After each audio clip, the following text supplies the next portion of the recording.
Assalamualaikum warahmatullahi wabarakatuh. Salam damai sejahtera, Om Swastiastu, Namo Buddhaya.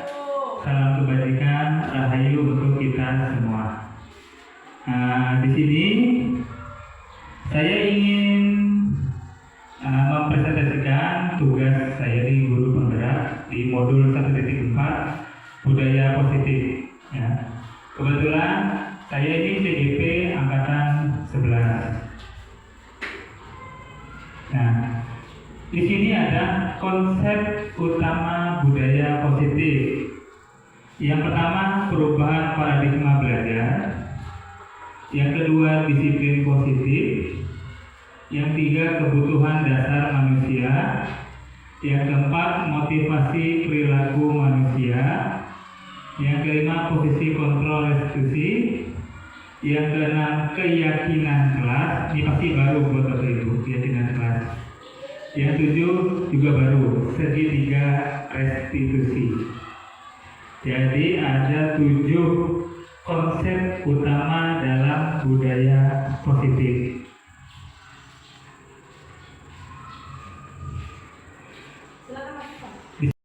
Diferensiasi sehingga setiap siswa belajar sesuai dengan kebutuhan dari tahap perkembangan untuk mewujudkan profil pelajar Pancasila. Nah, di sini ada contoh profil pelajar Pancasilanya.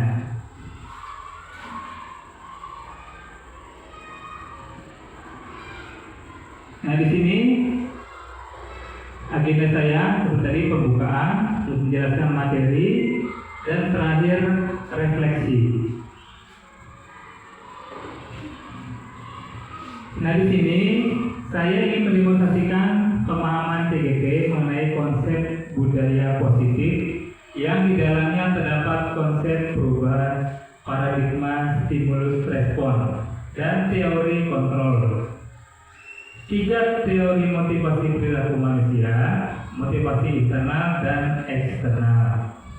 Keyakinan kelas, hukuman dan penghargaan. Di biasa sering kita adakan di sekolah ya, hukuman dan penghargaan. Terus 5 kebutuhan dasar manusia, dan 5 posisi kontrol guru dan segitiga restitusi.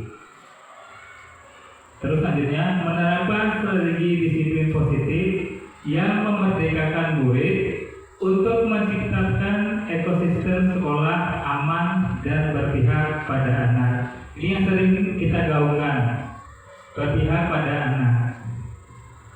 Sekarang kita fokusnya ke anak, bukan ke guru lagi. Jadi guru sekarang menggiring apa yang anak-anak ingin. Contohnya kalau dia ingin jadi atlet, jadi guru arahannya ke atlet. Dia mau jadi insinyur misalnya, dilatih di bagian sains.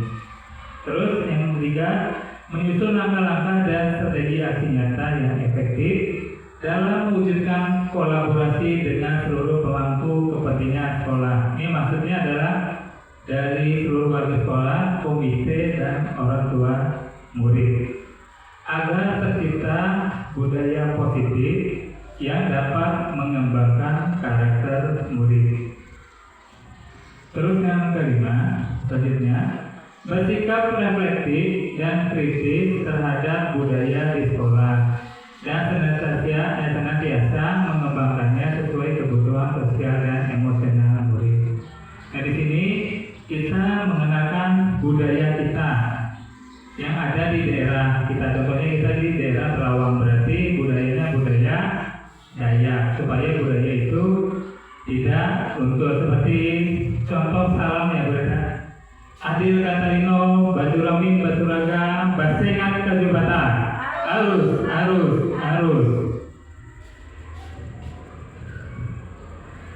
Nah, di sini ulun mau tanya Apian, hukuman dapat mendisiplinkan anak, setuju atau tidak?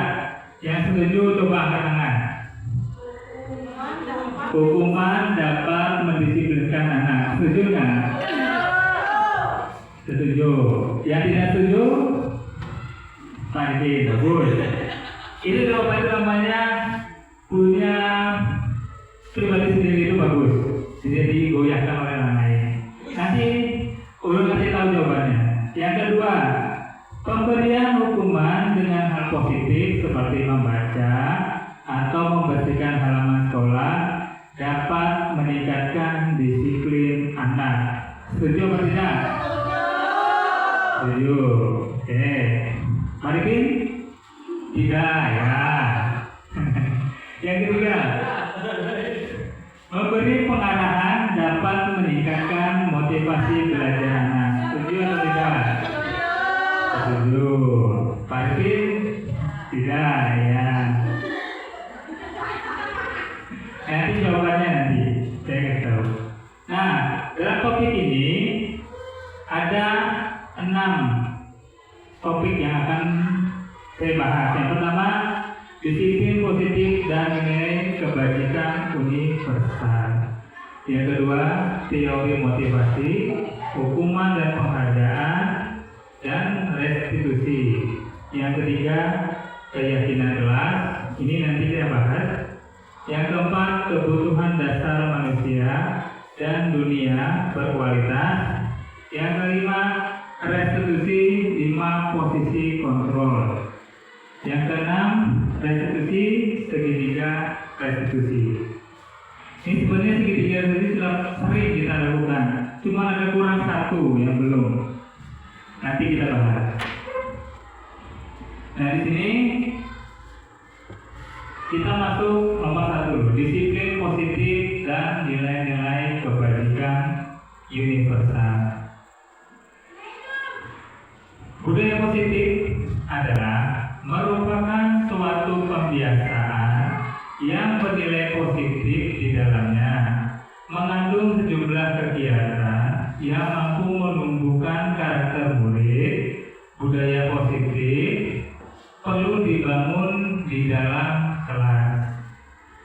Budaya positif apabila dapat berkembang dengan baik pada murid, maka akan membangun hubungan kerjasama yang baik antara murid, guru, dan orang tua, menumbuhkan kesadaran dalam melakukan hal-hal baik.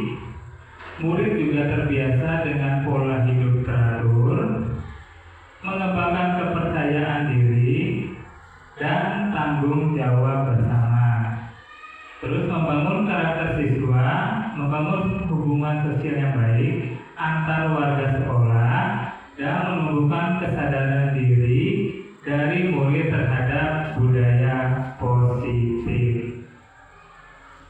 Nah di sini lanjut lagi. Disiplin positif. Disiplin berarti teratur dan patuh pada peraturan. Kata disiplin sering juga dihubungkan dengan hukuman. Padahal sesungguhnya itu berbeda. Karena belajar tentang disiplin tidak harus dengan memberi hukuman. Justru itu adalah salah satu hukuman, salah satu alternatif terakhir. Jadi hukuman itu adalah pilihan paling terakhir untuk mendisiplinkan anak. Dan bila perlu tidak digunakan sama sekali ya Bapak Ibu. Dan yang diterapkan adalah upaya pendisiplinan dengan positif. Tapi kalau bisa sedikit jangan. Tapi nanti belum kasih tahu gimana caranya supaya tidak ada lagi hukuman. Tujuan disiplin. Tujuan mulia dari penerapan disiplin positif adalah agar terbentuk murid-murid yang berkarakter seperti santun, jujur, peduli, dan memiliki karakter nilai-nilai kebajikan, sehingga profil pelajar Pancasila dapat tercermin.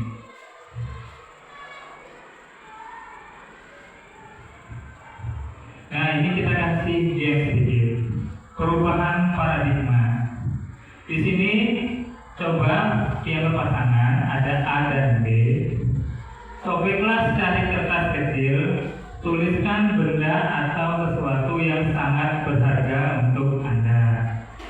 Letakkan di salah satu tangan Anda dan genggam benda tersebut dengan segala daya. Buatlah sebuah kepala. Nah, bisa kita kasih contoh Bunur sama Bukar. Bukar bisa minta sedikit kertas. Ya. Lepaskan anak kan tuh. Ya. Kita main game. Jangan buru-buru, Pak.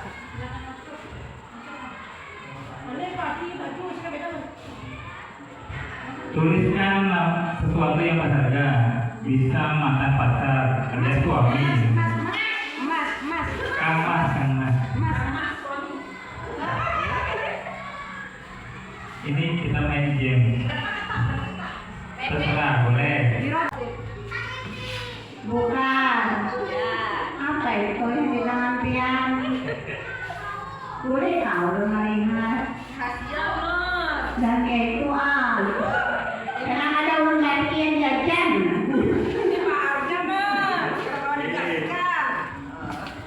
Terima kasih Bunur. Nah itu tadi cara membunuh. Sekarang Mutia coba dengan cara mengancam. Nah, tadi kan membunuh Bunur sudah nih. Dan sekarang cara mengancam.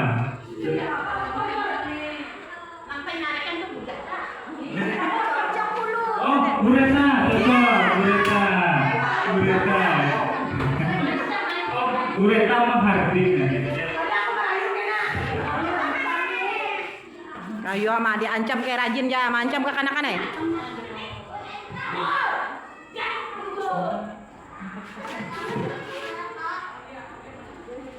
Bukan, bukan ada tuh. Ancam, jangan lemah lembut nah. Kayak apa kan?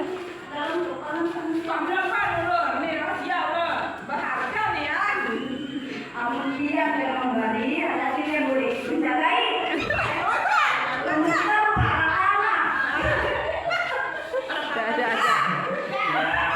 Mantap.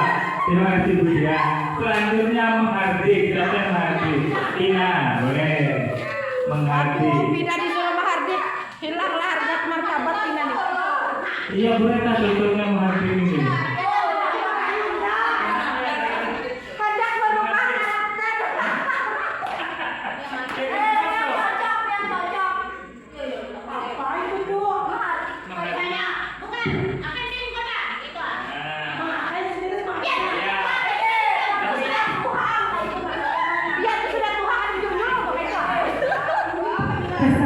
Ini pas ini, sesuai.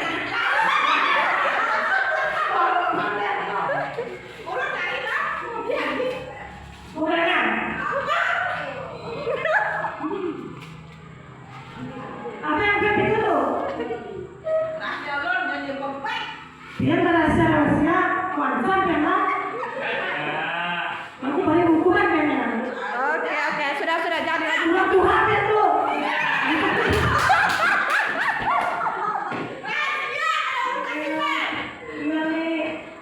Beri contoh kayak itu langsung kami ibu.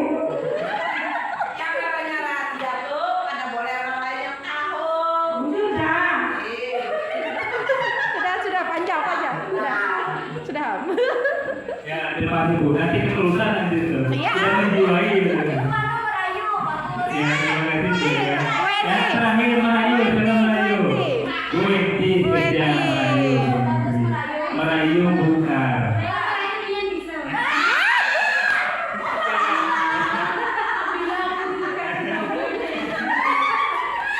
Boleh. Ayo awen. Merayu, yang manis-manisnya. Bunda, bolehlah lihat yang di tangan dia. Jangan, ulun minta yang sebelah kanan. Amun Pian mau melihat akan bun, kira ulun bawa shopping.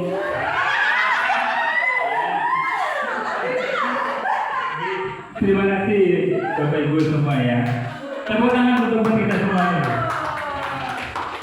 Nah, kira-kira dari berbagai teori tadi, Kira-kira bukan ini memberi ke yang membujuk, mengancam, menghardik, merayu, atau menyuap?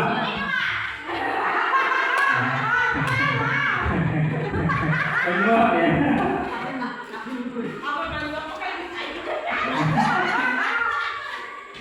Oke, kita lanjut ya. Nah, itu tadi namanya ilusi kontrol. Ya. Di sini kita sebagai guru mengontrol, ya, mengontrol murid. Ilusi bahwa kritik dan membuat orang merasa bersalah dapat menguatkan karakter. Larinya ini kena kamu nih kemana hipnotis kamu. Iya, itu teorinya.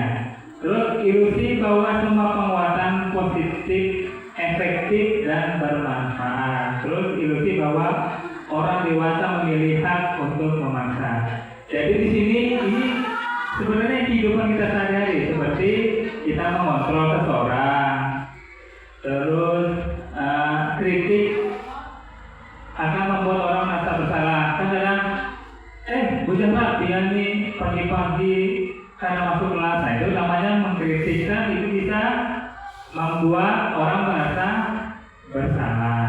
Terus juga ilusi bahwa semua penguatan positif, efektif, bermanfaat. Nah, maksudnya di sini adalah penguatan positif itu adalah motivasi kita dari kepala sekolah, karena ke Bapak Bu Jana nanti besok ditingkatkan lagi. Nah, itu kan membuat karakter penguatan positif Bu Jana semakin tinggi lagi. Di sini juga bahwa orang dewasa memilih hak untuk memaksa. Nah, jadi kita diberikan hak untuk memaksa sesuatu, tapi dalam hal yang baik, yang positif. Nah, di sini perubahan paradigma stimulus respon teori kontrol. Siapa sesungguhnya yang memiliki kontrol? Stimulus respon dan teori kontrol pilihan. Nah, di sini stimulus kita mencoba mengubah orang agar berpandangan sama dengan kita. Nah, ini stimulus otak kita. Kita ingin orang itu pandangannya sama dengan kita. Tapi kenyataannya kita berusaha memahami pandangan orang lain tentang dunia. Jadi kita tidak bisa memaksa keinginan orang lain sama seperti kita. Ada satu waktu kita yang harus memahami kebutuhan mereka atau opini mereka. Yang kedua, perilaku buruk dilihat sebagai suatu kesalahan. Terus teori kontrolnya, semua perilaku memiliki tujuan. Contoh, si anak ini sering kelahi. Setelah kita lihat ternyata dia di rumah kekurangan kasih sayang, tidak punya teman, makanya dia melakukan kenakalan. Terus yang ketiga, orang lain bisa mengontrol saya. Dalam mengontrol ini dalam artian positif ya, bukannya negatif. Teorinya hanya Anda yang bisa mengontrol diri Anda sendiri. Benar. Di situ ada pilihan bahwa dia bisa mengikuti orang yang disuruh, misalnya bukan enak pulang kok saya. Nah, kan itu bukan bisa mengontrol diri. Ada saya ikut Pak Aris saja. Nah, kan itu namanya teori kontrol. Terus yang lain, saya bisa mengontrol lain. Nah, ini sama. Terus Anda tidak bisa mengontrol lain. Jadi ini kebalikannya. Kalau tadi bukan nurut sama Pak Aris, misalnya sekarang bukan bisa mengontrol Pak Aris atau sebaliknya. Itu sama. Berarti satu orang nggak bisa dikontrol dia jelas. Kalau bisa. Kalau sekolah keluar ikut keluar. Ikut. Jadi juga ada pemaksaan ada pada saat bujukan gagal. Nah, ini sering kita juga jumpai. Kalau kita tidak sesuai, kita memaksa. Padahal ada namanya kolaborasi dan konsensus menciptakan pilihan-pilihan baru. Sebenarnya kalau kita gagal di bujukan yang A bisa ke bujukan yang B, C, D dan lain-lain. Terus model berpikir menang atau kalah. Nah di sini stimulus respon kita berpikir ikut lomba buat happy aja, mau menang mau kalah itu hal biasa. Tapi kalau teori kontrol pilihan kita sendiri, saya ini ingin juara 1 nih, biar dapat dompet kulkas kayak kemarin, gerak jalan sehat, zong kalinya kemarin, ya Bina, kemarin. Padahal keinginan masuk ini kan berpikir ingin menang, saya ini jalan harus ikut supaya dapat tugas nyatanya, dapat minyak 1.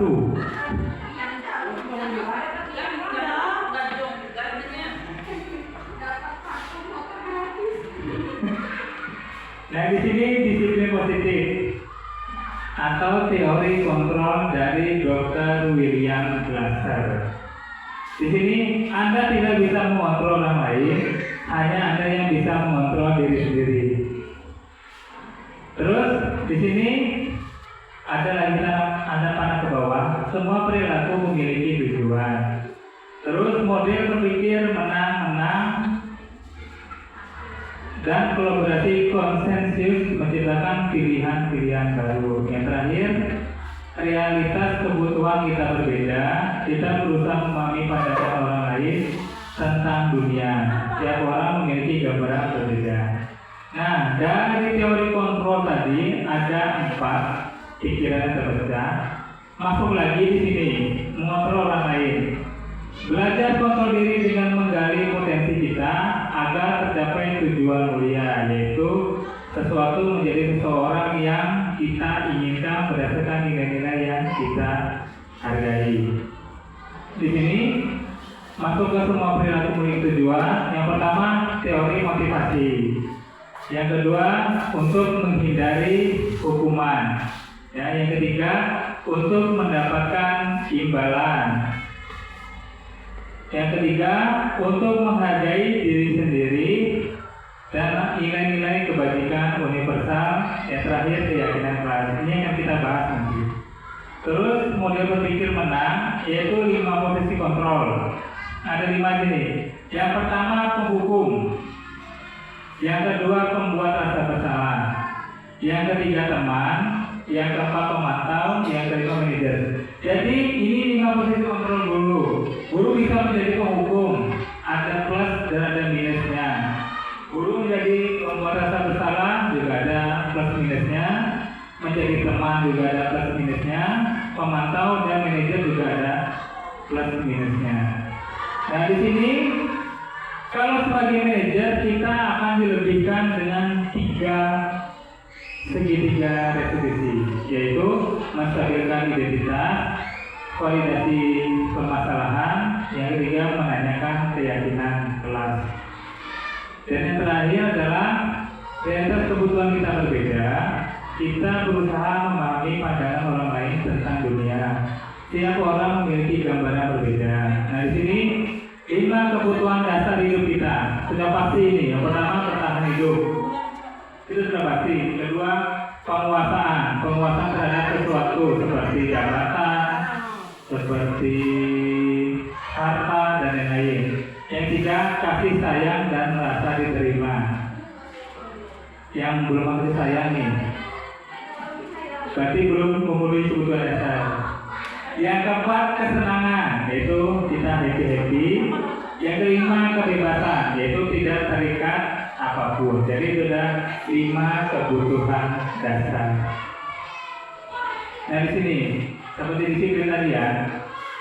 Disiplin berasal dari kata Latin disciplina yang berarti belajar. Makna asal dari kata ini berkonotasi dengan disiplin diri dari murid-murid Socrates dan Plato. Disiplin diri membuat orang menggali potensinya menuju sebuah tujuan apa yang dia hargai. Namun dalam budaya kita, makna kata disiplin telah berubah menjadi sesuatu yang dilakukan seseorang pada orang lain untuk mendapatkan kepatuhan. Padahal artinya disiplin dulu adalah belajar, tapi sekarang kita disiplin itu untuk membuat siswa kita menjadi patuh. Ya.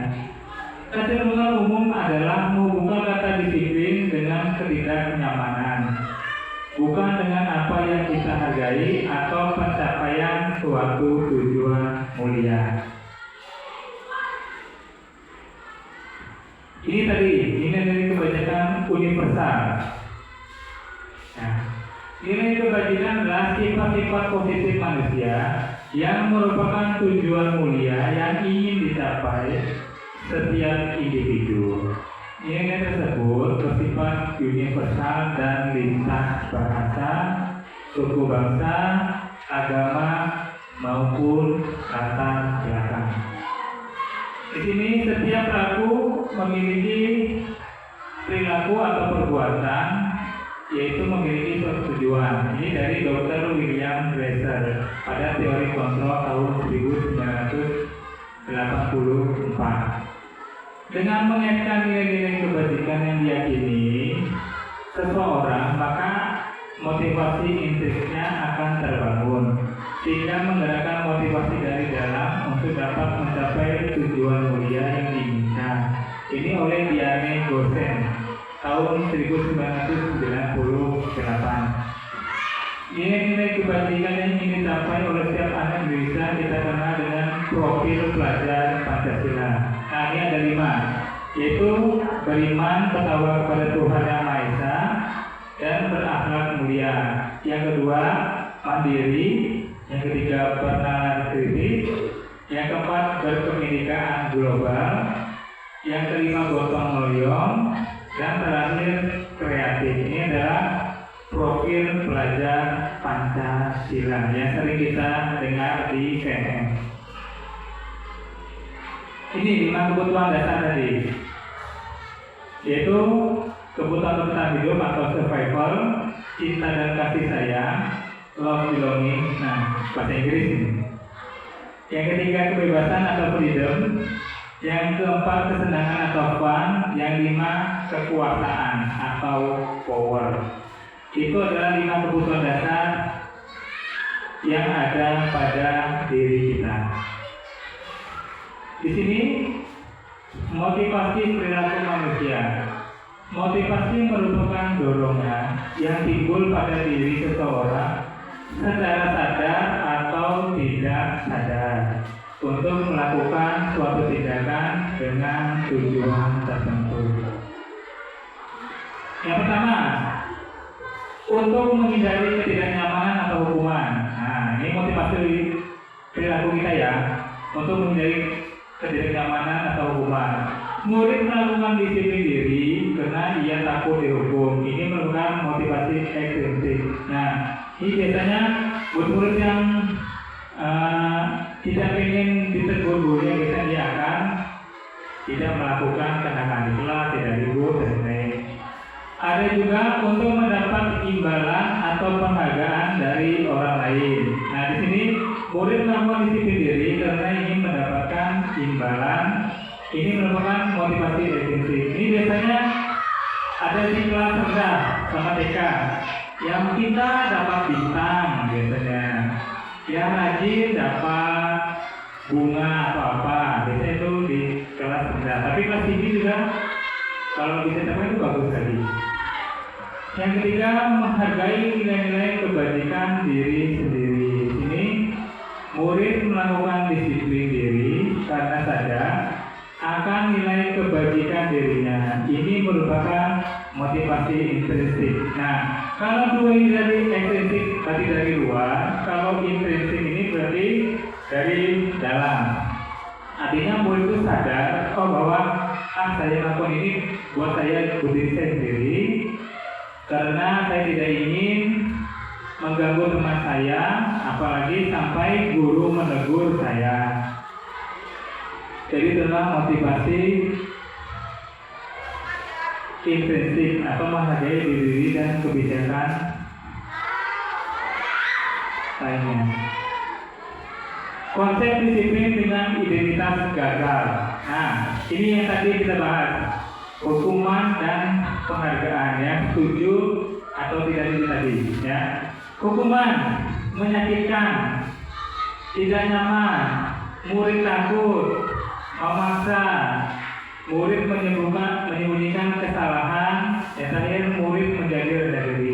Ini adalah efek dari hukuman. Kadang ada murid yang habis dihukum sama gurunya, besoknya nggak turun lagi, karena dia apa? Ini takut tadi. Nah, terus penghargaan juga, penghargaan di sini itu tidak efektif. Kenapa tidak efektif? Contoh, saya melakukan penghargaan ke Ici. Nah, sedangkan Ici sama dia ini adalah teman akrab, pasti dia akan merasa cemburu atau sakit hati.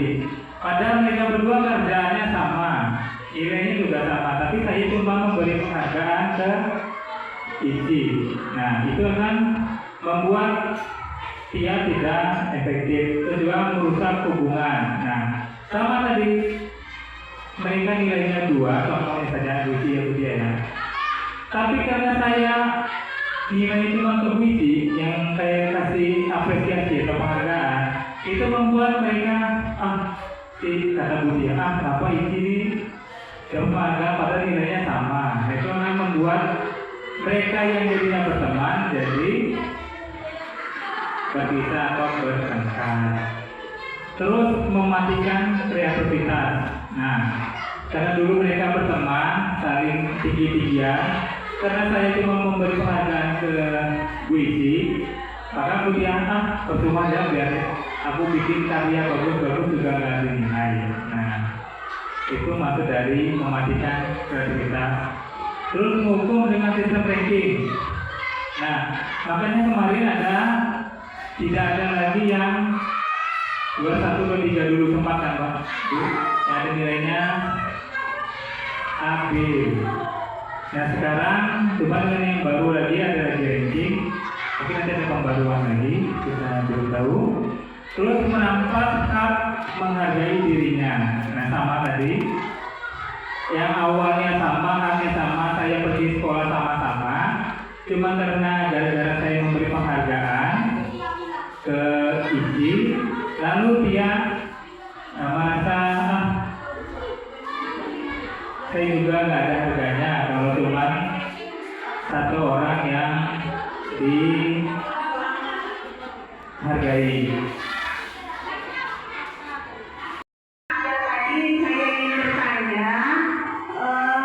Bagaimana kita membiasakan budaya positif di sekolah, terutama anak yang PAUD ya, artinya di transisi PAUD dan SD gitu ya, di mana mereka dikenalkan dengan kebiasaan di sekolah. Terima kasih. Ya terima kasih Bu Nur dan Bu Karyana. Untuk pertama itu adalah dengan adanya apresiasi ya, itu kan bagaimana metode-metode tadi ya. Dengan adanya apresiasi, yang kedua membangun komunikasi terbuka antar murid. Yang ketiga adalah sekolah yang mendukung pembelajaran inklusif. Yang keempat adalah mendukung kolaborasi antar guru dan siswa. Yang kelima adalah mengadakan kegiatan positif. Seperti kemarin kita sudah menyediakan lomba-lomba, adalah kegiatan positif. Terus untuk guru tadi, bagaimana kita membangun budaya positif PAUD ya Bu, transisi PAUD ke SD ya. Jawabannya adalah bersikap sopan dan meminta izin guru bila akan masuk atau keluar kelas. Di situ kita akan membudayakan budaya positif. Jadi anak-anak tidak langsung keluar masuk, tapi harus ada izinnya dulu supaya apa? Supaya budaya positif itu bisa terlaksana di dalam kelas. Dan juga yang sering kita abaikan sekarang budaya mengantri. Kadang karena kita buru-buru jadi kita menyerobot kiri kanan. Benar tidak Bu? Ya. Oke. Sudah kuat Bu? Ya. Di sini kita masuk teori motivasi perilaku manusia. Nah, perilaku itu adalah dorongan. Yang pertama, untuk menghindari ketidaknyamanan atau hukuman. Contohnya, apa yang terjadi apabila saya tidak melakukannya? Ya, ini adalah motivasi eksternal. Yang kedua, untuk mendapat imbalan dari orang lain. Apa yang akan saya dapat apabila saya melakukannya? Nah, itu untuk mengharap imbalan. Yang ketiga, untuk menghargai diri sendiri. Nah, saya akan menjadi orang yang seperti apa bila saya melakukannya. Itu adalah motivasi internal atau dalam diri. Nah, di sini masih suasana 17 Agustus. Di sini kata Ki Hajar Dewantara, merdeka menurut Ki Hajar Dewantara adalah merdeka itu artinya tidak hanya terlepas dari perintah, akan tetapi juga cakap buat memerintah diri sendiri. Nah, itu kata Ki Hajar Dewantara.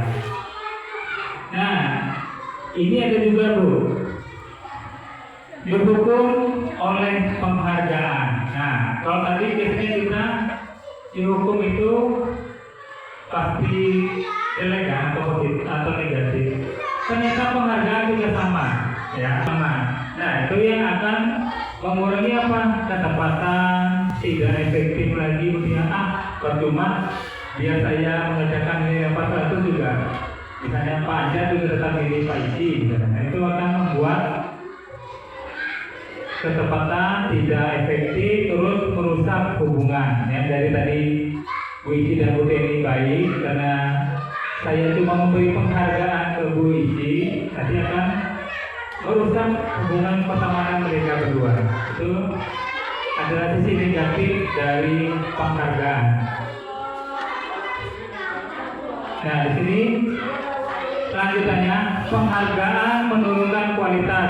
Seperti saya jelaskan tadi, yang nilainya sama, cuma saya berpihak atau memberi penghargaan pada biji, itu akan membuat kualitas mutia akan turun. Penghargaan mematikan kreativitas, dan penghargaan mengurangi motivasi intrinsik. Ya. Nah, di sini lebih baik kita itu mengajarkan kebajikan dalam kurung apresiasi dibanding dengan penghargaan. Yang pertama, yaitu beri pengakuan secara khusus. Yang kedua, beri pengakuan secara pribadi. Nah, maksudnya khusus secara pribadi ini apa? Khusus itu semisal saya panggil Wisi misalnya. Kamu Wisi, kamu sudah bagus, tetapi saya memberitahunya secara pribadi, tidak di lingkungan kelas, karena itu akan membuat yang lain akan merasa gawang atau turun. Terus juga beri pengakuan kepada semua murid secara bergantian. Contoh, misalnya hari ini memberi penghargaan lagi ke dia.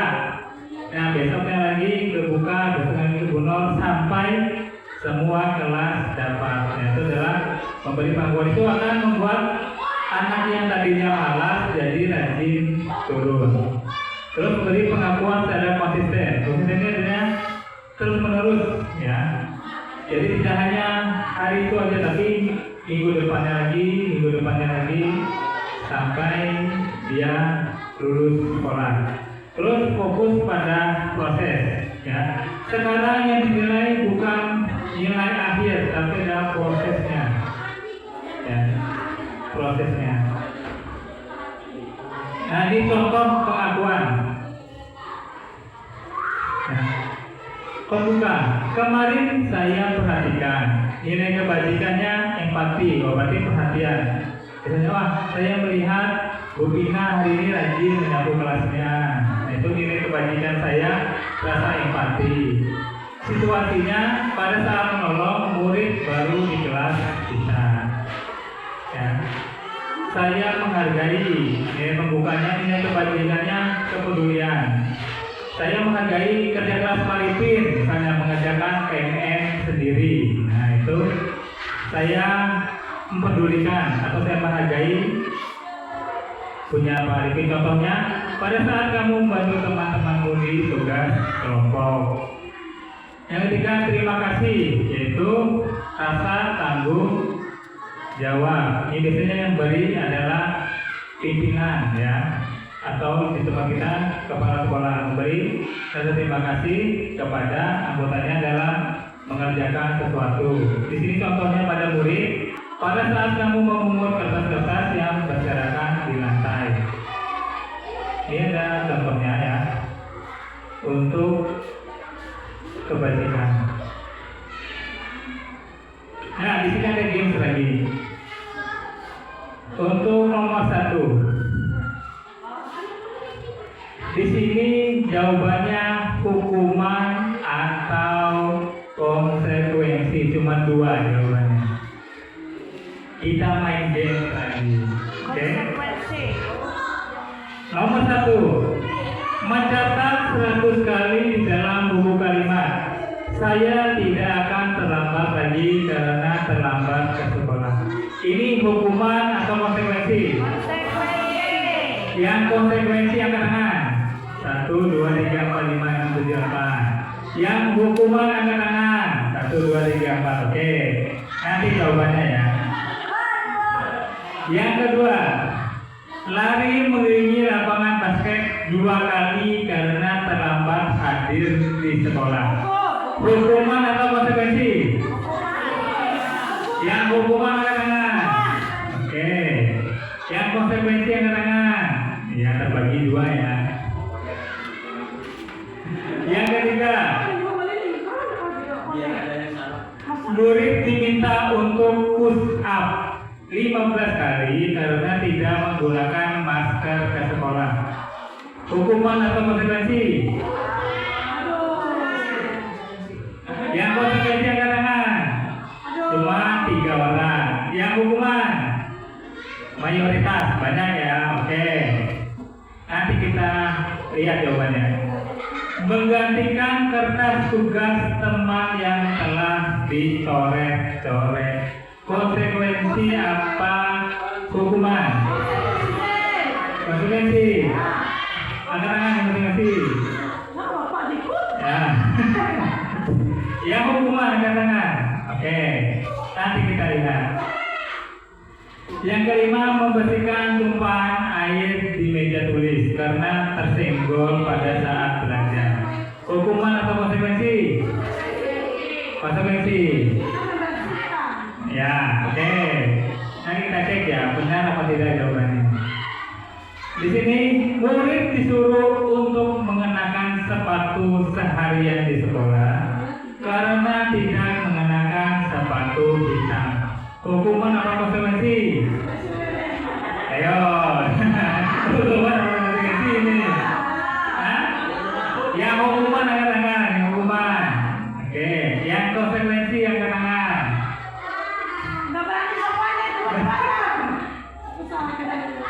Kita cek nanti ya. Nah, terakhir, lari mengelilingi lapangan basket 2 kali karena terlambat 10 menit untuk pelajaran dijauhkan.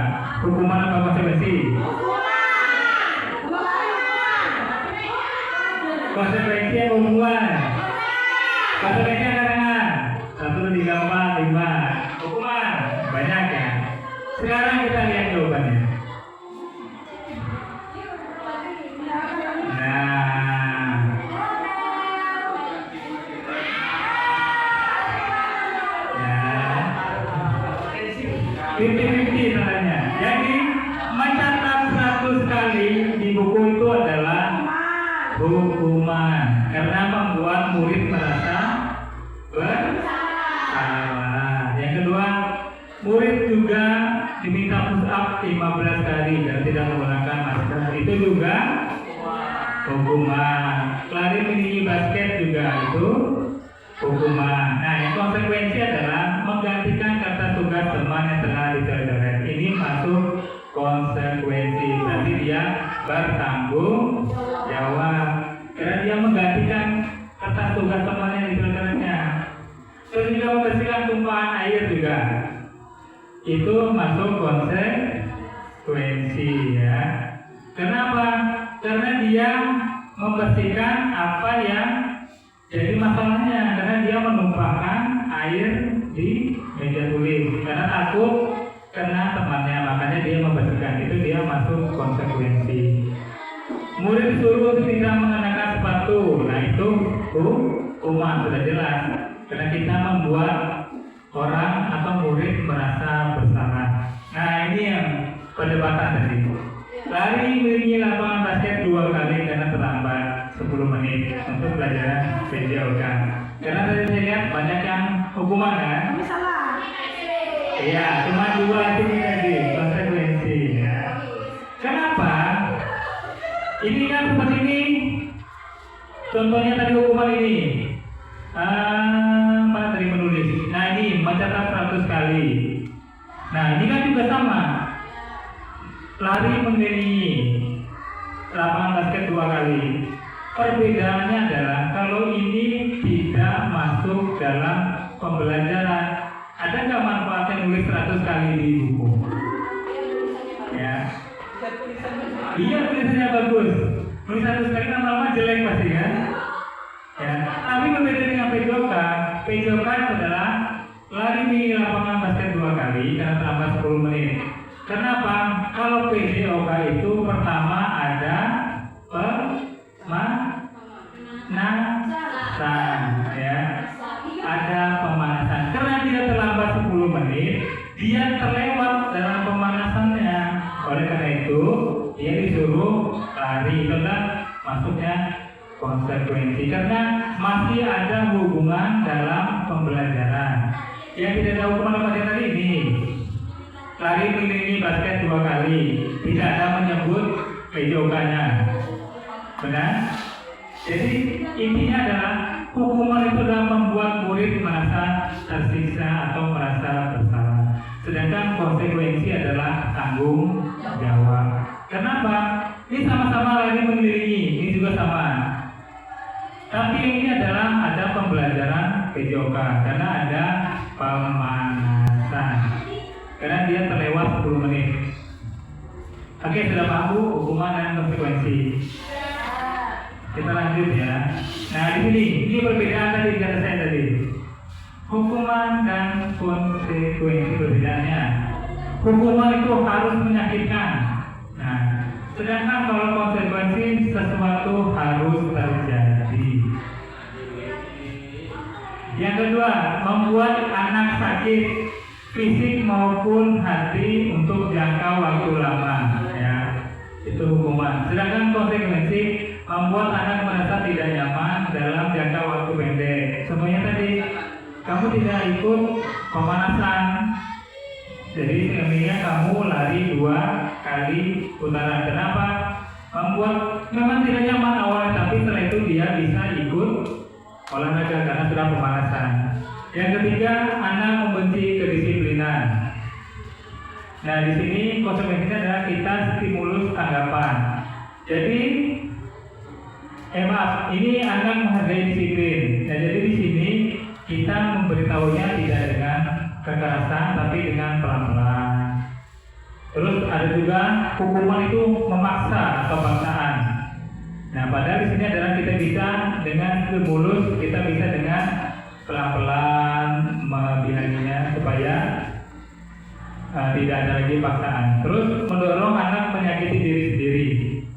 Ini yang saya bilang tadi, menulis 100 halaman itu adalah menyakiti dirinya sendiri. Padahal ini adalah, kalau konsekuensi adalah mendorong anak agar mudah menyesuaikan diri. Ya. Terus konsep diri yang buruk. Konsekuensinya adalah konsep diri yang baik. Di sini kalau hukuman kita belajar untuk menyembunyikan kesalahan. Jadi, saya takut dihukum karena misalnya Pak Aditya galak misalnya. Dia takut dihukum karena dia gimana caranya menyembunyikan kesalahannya di kelas. Padahal di sini konsekuensinya adalah anak belajar untuk mematuhi peraturan. Kenapa? Kita disiapkan dari sekolah agar anak saat terjun di lapangan itu dia sudah mematuhi peraturan yang ada di luar sana. Ya. Rasa marah, bersalah, dipermalukan, merasa tak dihargai. Ini adalah efek dari hukuman. Sedangkan konsekuensi adalah kehilangan hak, dibuat tidak nyaman, diasingkan untuk sementara. Jadi ini untuk selamanya, kalau ini untuk sementara, itulah konsekuensi.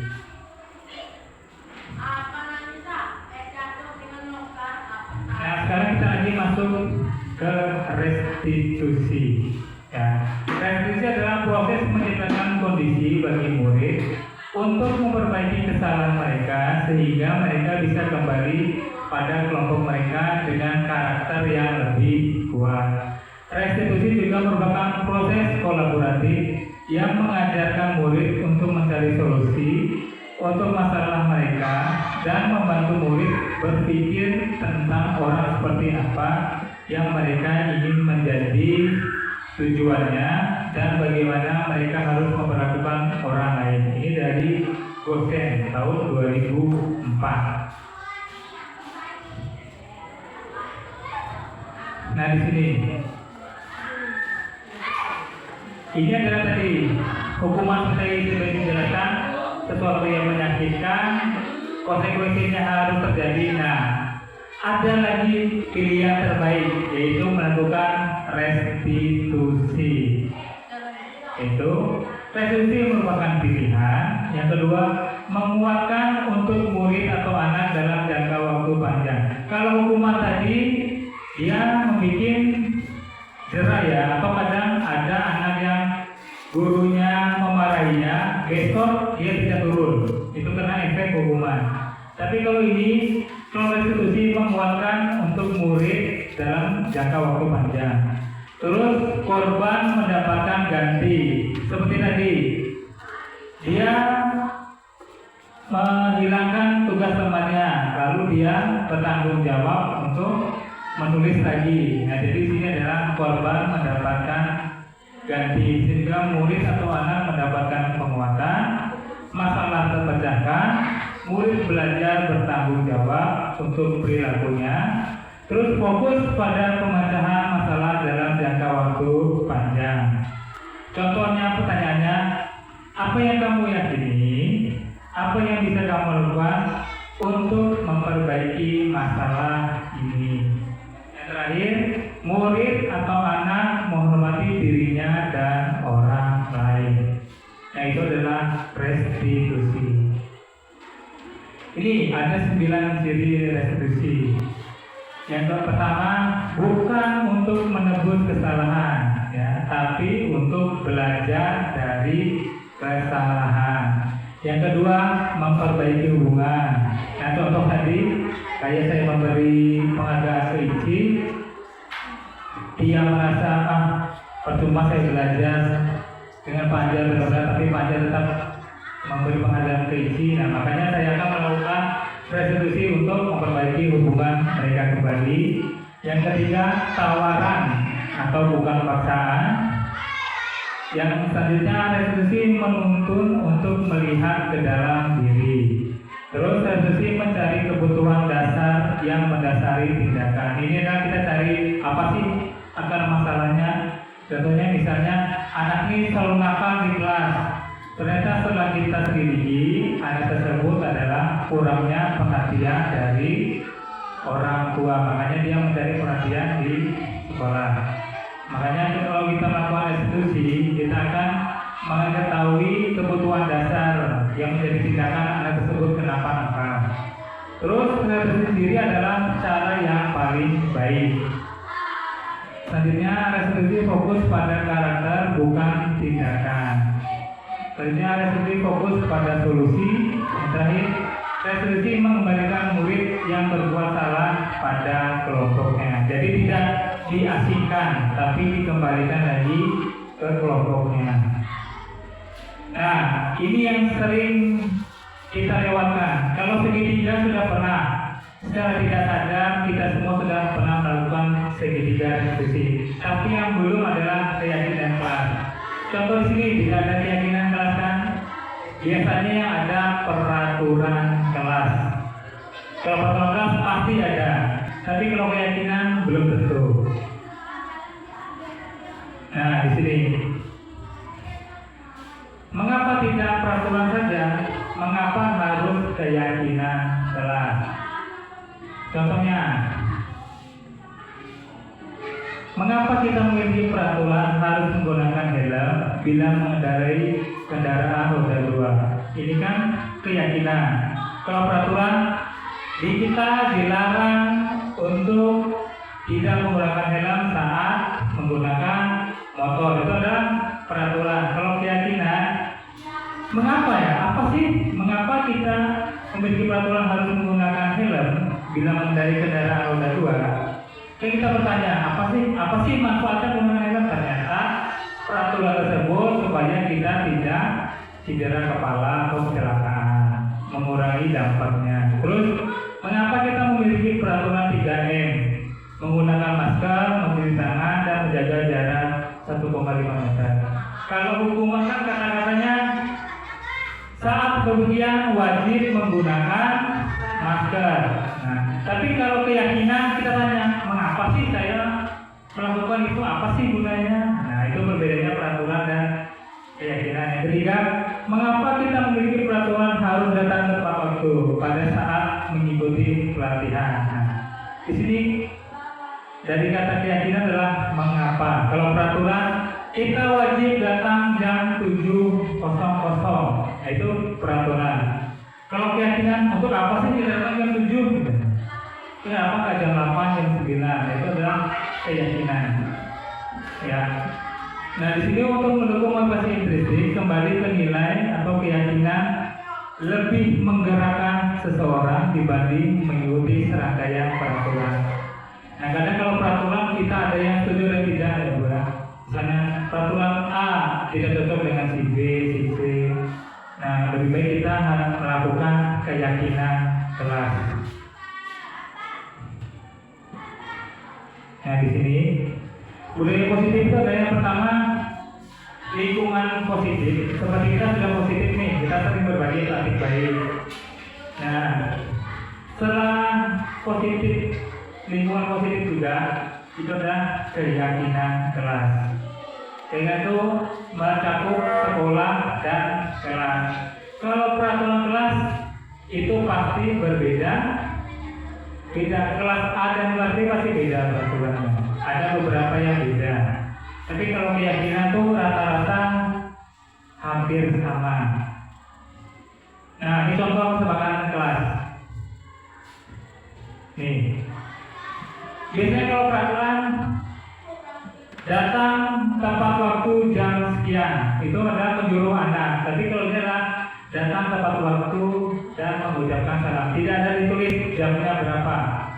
Ya, yang penting ini adalah mengajarkan anak bahwa di atas keyakinan kelas ada peraturan kelas. Jadi misalnya ini peraturan kelas jam 6.30 masuk ke dalam untuk tiket. Jadi keyakinan itu adalah atau kesepakatan kelas tadi adalah bagaimana caranya supaya anak itu sadar bahwa sebelum 6.30 sudah masuk ke dalam kelas. Contohnya juga menjaga kebersihan sekolah. Kalau peraturan dilarang membuang sampah, kalau keyakinan menjaga kebersihan sekolah. Itu adalah supaya anak itu ikut andil di kelasku, ya. Aku harus menjaga kebersihannya. Terus berdoa sebelum dan sesudah kegiatan. Biasanya kalau peraturan sebelum pulang berdoa menurut agama dan kepercayaan masing-masing. Itu peraturan. Kalau keyakinan berdoa sebelum dan sesudah kegiatan. Terakhir, aktif dalam pembelajaran. Dan tertib, ini juga contoh yang kedua. Kami guru dan murid saling menyayangi. Yang kedua, kami dan murid saling semangat belajar. Kami murid yang peduli dengan teman-teman. Nah, saya kasih tahu perbedaan peraturan dan keyakinan. Kalau peraturan itu dibuat dari kepala sekolah dan juga guru. Tapi kalau keyakinan atau kesepakatan kelas itu dibuat bersama murid. Jadi contoh, misalnya kelas Bu Jara misalnya, dia melakukan keyakinan, melakukan keyakinan kelas. Jadi dia akan mengumpulkan muridnya Apa keyakinan kelas kita? Contohnya tadi misalnya menjaga kebersihan sekolah. Kalau peraturan kan dilarang membuang sampah. Kalau keyakinan kelas menjaga atau berdoa sebelum belajar itu adalah ibaratnya raport kelas lah kalau ibarat kita tuh. Jadi anak menyetujui, guru pun menyetujui. Nah, jadilah keyakinan kelas. Jadi keyakinan kelas itu tanpa paksaan atau tanpa membuat sakit hati. Ya, itu berbeda peraturan dan keyakinan kelas.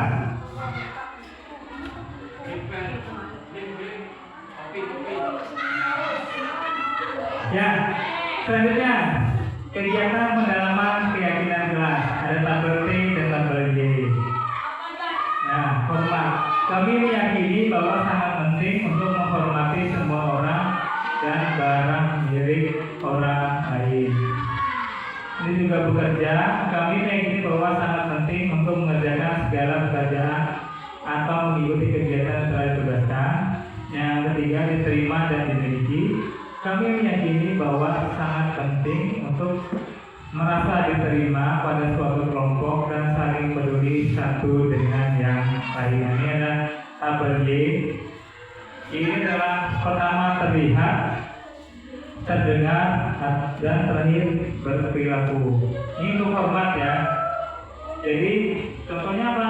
Kita melihat, terlihat dulu, Paris datangnya bagus, kinerjanya bagus. Terus terdengar dari kepala sekolah lain, kinerja Paris itu bagus gini. Dan selanjutnya kan berperilaku, saya ingin menjadi Paris untuk kedepannya. Itu untuk hormat. Sama juga dalam bekerja. Ini juga sama, huruf T juga sama. Cuma di sini adalah tampak seperti, ini tidak tampak seperti. Ya. Ini juga sama, ini tabel Y dan ini tabel T. Nah, ini yang saya sebutkan tadi. Ini sama tadi sudah. Yang tabel T lagi, tampak seperti atau tidak tampak seperti. Tampak seperti datang tepat waktu, tidak tampaknya sering datang terlambat. Kedua, menyapa teman dan guru setiap hari. Tapi terlihatnya tidak ta'acuh kepada teman dan guru. Yang ketiga, mengembalikan barang teman yang telah dipinjam dan mengucapkan terima kasih. Di sini tidak mengembalikan barang setelah dipinjam dan mengatakan sembarangan. Ya. Ini juga tabelnya juga sama. Bekerja dan menyimak. Di sini tidak mendengarkan. Di sini menyerahkan tugas tepat waktu. Di sini tugas tidak diberikan.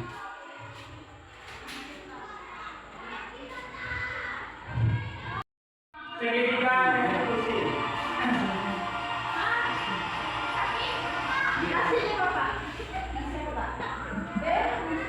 Nah, ya. Contoh budaya positif segitiga eksekusi. Nah, ini profil fasilitator saya.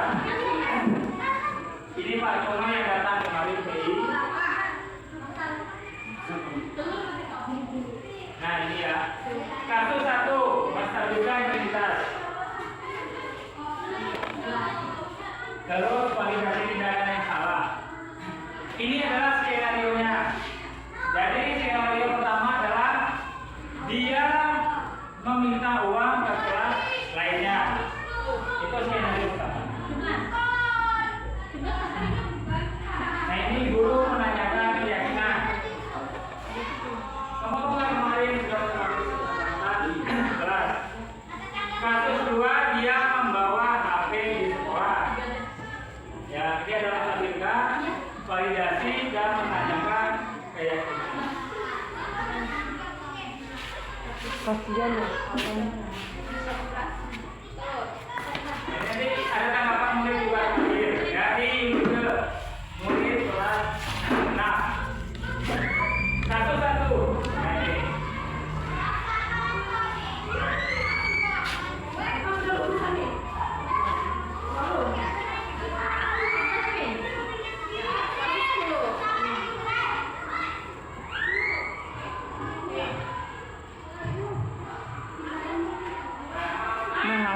bantu bapak tuh.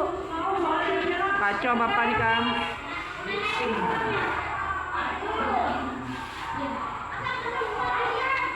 Wen, ambillah mbak itu Wen, minta tolong Wen. Dua Wen, satu lagi tuh Wen. Wen, satu lagi.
Nah, ini kasus kedua.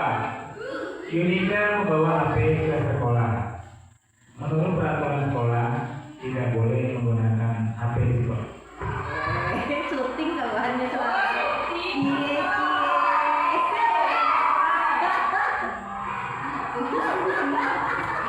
hebat jualannya kan tipu.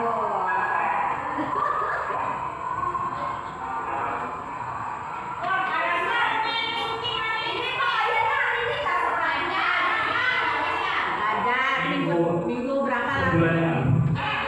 Ya.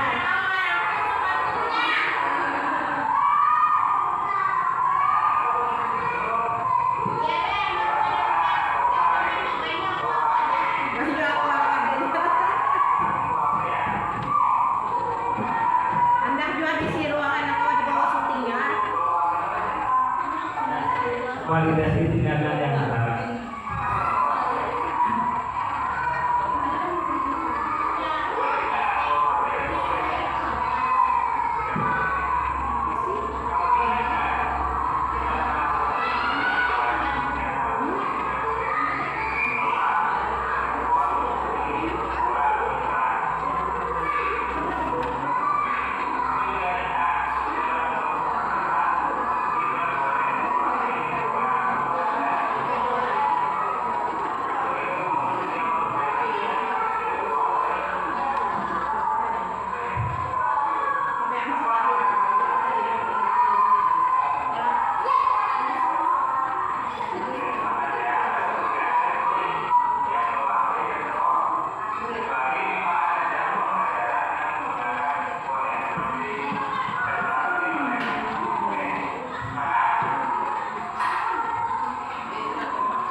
Nah, itu adalah manfaat segitiga restitusi.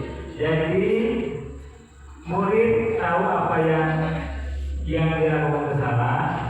Setelah itu dia akan memperbaikinya.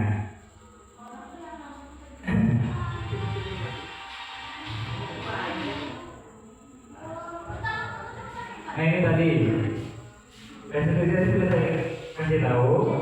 Ciri-ciri restitusi bukan menebus kesalahan, melainkan belajar dari kesalahan. Yang kedua, memperbaiki hubungan, memberikan tawaran bukan paksaan, menuntun untuk melihat ke dalam hati, mencari kebutuhan dasar yang mendasari tindakan, terus fokus pada karakter dan menguatkan dan fokus pada solusi.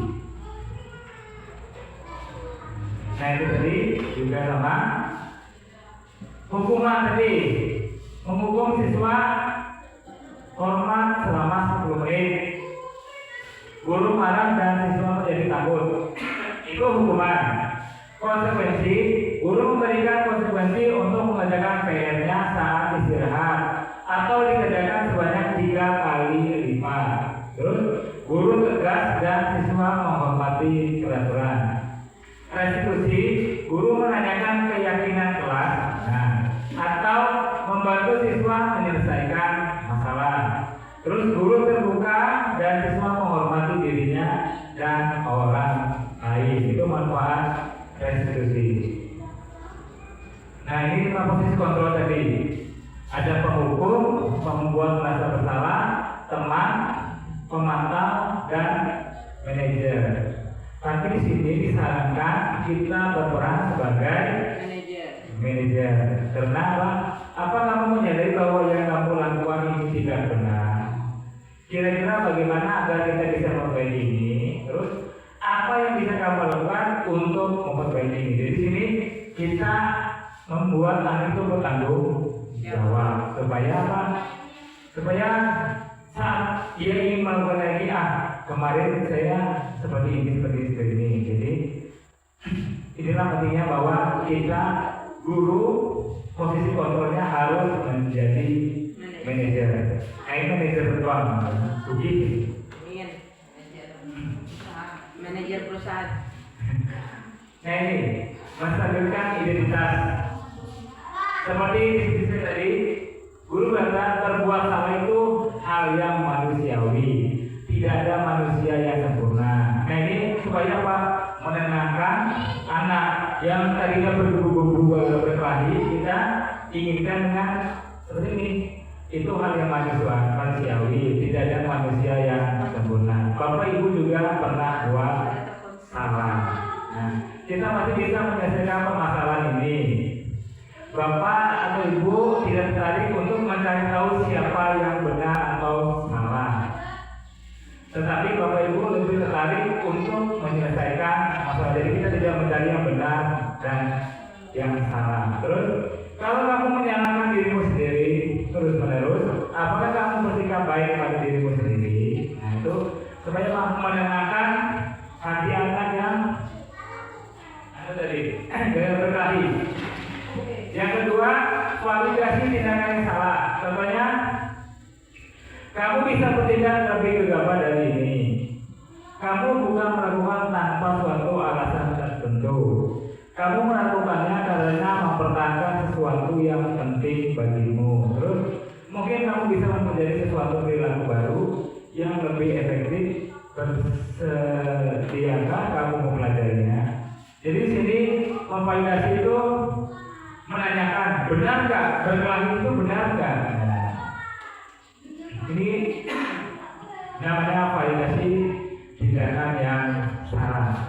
Dan terakhir menanyakan keyakinan. Nah, makanya nanti kita sama-sama membuat keyakinan kelas supaya bisa melakukan segitiga restitusi. Contohnya sebagai keluarga atau kelas, apa yang kita yakini, terus nilai-nilai apa yang telah kita sepakati bersama di kelas. Yang ketiga, seperti apa gambaran sebuah kelas yang ideal bagi kamu. Terus kamu ingin menjadi orang seperti apa? Nah, itu menanyakan keyakinan kelas. Ya, jadi ini 3 segitiga restitusi. Yang pertama tadi menstabilkan identitas, membuat anak tenang. Yang kedua, memvalidasi ini benar nggak? Ini sesuai nggak? Nah, yang ketiga baru menanyakan keyakinan. Makanya harus ada keyakinan kelas. Nah, mengapa keyakinan kelas? Mengapa tidak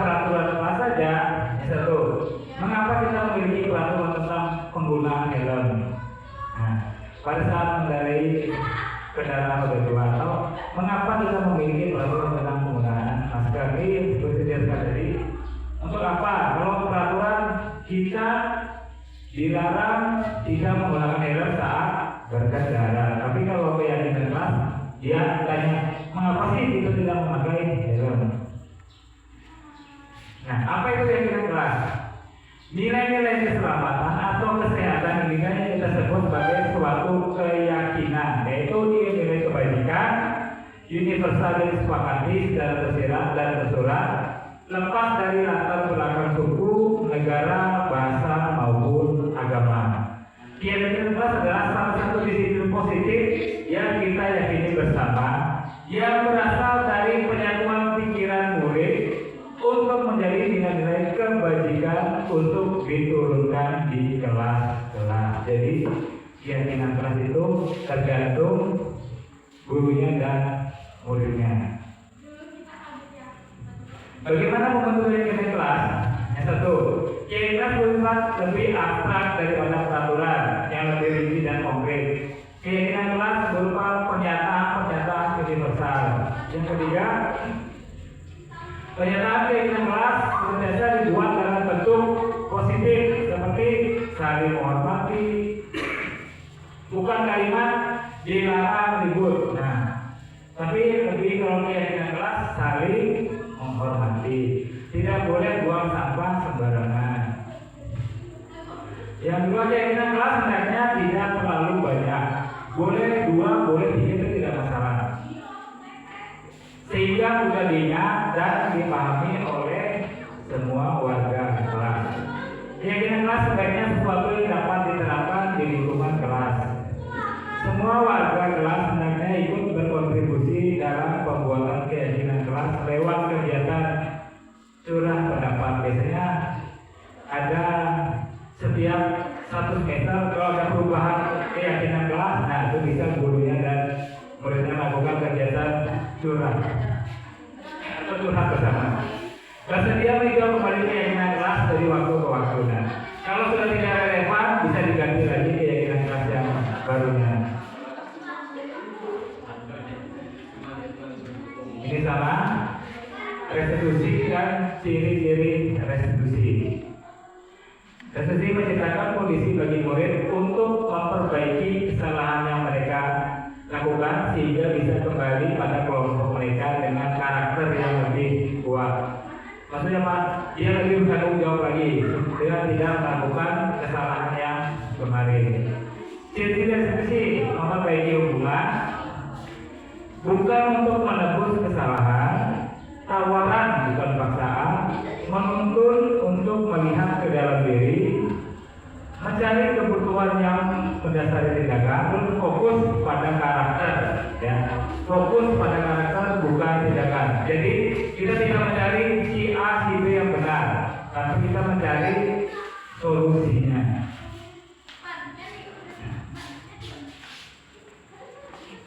Nah ini contohnya pertanyaan, ya, bisa nanti dipraktekkan. Ini refleksinya, hal baru apa yang membuat pertimbangan saya.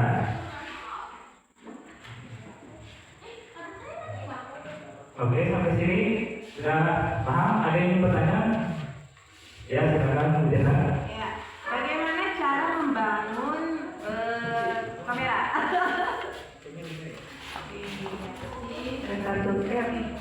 Kamera, ya. Tolong ya, Mas. Agak jauh sana dia. Jangan lihat gendut ya. Belum.